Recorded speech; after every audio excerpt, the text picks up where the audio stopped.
दोस्तों, आज हम बात करेंगे बॉलीवुड के उस विवाद की जिसने फिल्म इंडस्ट्री को दो हिस्सों में बांट दिया है। एक तरफ है रणवीर सिंह, दूसरी तरफ है डॉन 3 और बीच में है 45 करोड़ के नुकसान का दावा, FWICE की कार्रवाई और सबसे बड़ा सवाल, आखिर रणवीर सिंह ने डॉन 3 छोड़ी क्यों?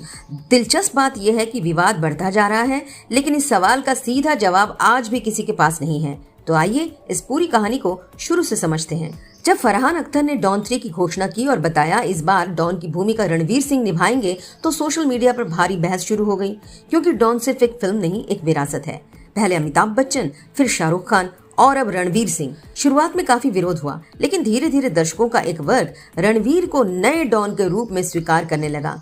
ऐसा लग रहा था कि सब कुछ ठीक चल रहा है, लेकिन फिर अचानक खबरें आने लगी कि फिल्म आगे नहीं बढ़ रही। और यही से शुरू हुआ पहला सवाल, क्या डॉन 3 के अंदर सब कुछ ठीक था? कुछ महीनों बाद मीडिया रिपोर्ट्स में दावा किया गया कि रणवीर सिंह अब डॉन 3 का हिस्सा नहीं है, और यहीं से विवाद ने बड़ा रूप ले लिया, क्योंकि निर्माता पक्ष की ओर से कहा गया कि फिल्म की तैयारियों पर लगभग 45 करोड़ रुपए खर्च हो चुके थे। अगर ये दावा सही है तो जाहिर है कि मामला गंभीर था, लेकिन वही दूसरा सवाल पैदा होता है, अगर सब कुछ ठीक चल रहा था तो रणवीर ने इतनी बड़ी फिल्म छोड़ने का जोखिम क्यों लिया? वेलकम टू आरपीज वर्ल्ड, मेरी आवाज सुनो दोस्तों। आइए पहली थ्योरी पर चलते हैं। Theory number 1, creative differences. कई मीडिया रिपोर्ट्स में दावा किया गया कि रणवीर सिंह और फिल्म की टीम के बीच क्रिएटिव डिफरेंसेस थे, यानी फिल्म कैसे बनेगी, डॉन का किरदार कैसा होगा, कहानी किस दिशा में जाएगी, इस बातों पर अलग अलग राय थी। कुछ रिपोर्ट्स में कहा गया कि रणवीर एक ज्यादा डार्क और इंटेंस डॉन चाहते थे, लेकिन क्या सिर्फ क्रिएटिव डिफरेंसेस की वजह से कोई अभिनेता इतनी बड़ी फ्रेंचाइजी छोड़ देता है? यही सवाल इस थ्योरी को अधूरा बना देता है। अब आते हैं दूसरी थ्योरी पर। Theory number 2, image management. कुछ रिपोर्ट्स का दावा है कि हाल के वर्षों में रणवीर सिंह अपनी स्क्रीन इमेज को लेकर ज्यादा सावधान हो गए हैं। धुरंधर जैसी फिल्मों के बाद वे लगातार एक जैसी भूमिकाओं में नहीं दिखना चाहते थे। क्या उन्हें लगा कि डॉन 3 उनकी नई रणनीति से मेल नहीं खाती? ये सवाल भी उठाया गया, लेकिन फिर सवाल ये है कि अगर वजह सिर्फ इमेज थी तो मामला इतना बड़ा विवाद कैसे बन गया? अब तीसरी और सबसे दिलचस्प थ्योरी नंबर 3, प्रोडक्शन डिलेज। कुछ रिपोर्ट्स में कहा गया कि फिल्म की टाइमलाइन और शेड्यूल को लेकर भी समस्याएं थी। फिल्म लगातार आगे खिसक रही थी, और जब बड़े बजट की फिल्में देरी का शिकार होती हैं, तो नुकसान भी बढ़ता रहता है। क्या यही वजह थी? संभव है, लेकिन इसकी भी आधिकारिक पुष्टि नहीं हुई। और अब कहानी में नया मोड़ आता है। मामला पहुंच गया FWICE तक। FWICE यानी federation of western India cine employees, जो फिल्म इंडस्ट्री के विभिन्न कर्मचारी संगठनों का एक बड़ा महासंघ है। FWICE ने रणवीर सिंह के खिलाफ नॉन कोऑपरेशन डायरेक्टिव जारी कर दिया। इसके बाद सोशल मीडिया पर ऐसा माहौल बन गया जैसे पूरा बॉलीवुड रणवीर के खिलाफ हो गया हो। लेकिन क्या सचमुच ऐसा है?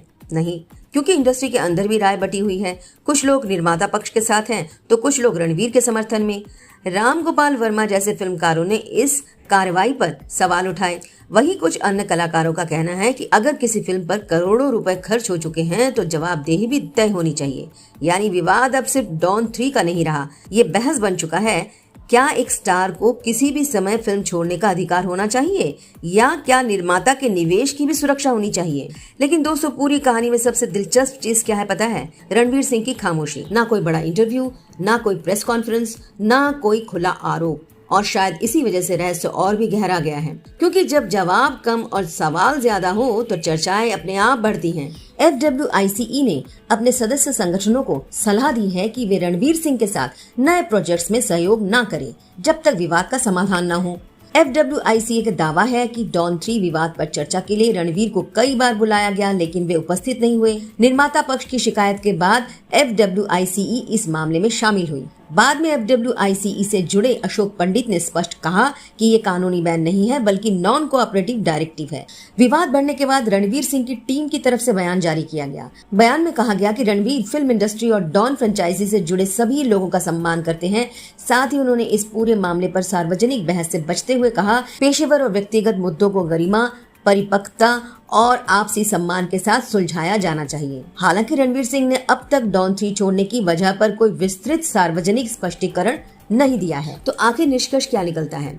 सच्चाई ये है कि आज तक किसी एक वजह की आधिकारिक पुष्टि नहीं हुई है। क्रिएटिव डिफरेंसेस की चर्चा है, इमेज मैनेजमेंट की चर्चा है, प्रोडक्शन डिलेज की चर्चा है, लेकिन इनमें से कौन सी वजह असली है, यह अभी भी रहस्य बना हुआ है। और शायद इसी वजह से डॉन 3 विवाद खत्म होने के बजाय और बड़ा होता जा रहा है, क्योंकि अब सवाल सिर्फ ये नहीं कि रणवीर सिंह फिल्म से अलग हो गए हैं, सवाल ये भी है कि क्या डॉन 3 अब बनेगी? अगर बनेगी तो नया डॉन कौन होगा? और क्या आने वाले दिनों में इस विवाद का कोई नया सच सामने आएगा? दोस्तों, आपकी क्या राय है? डॉन 3 छोड़ने की सबसे बड़ी वजह क्या हो सकती है? क्रिएटिव डिफरेंसेस, इमेज स्ट्रेटजी, या कोई ऐसी बात जो अभी तक सामने ही नहीं आई? कमेंट में जरूर बताएं। शुक्रिया दोस्तों, आरपीज वर्ल्ड मेरी आवाज सुनो को सुनने के लिए।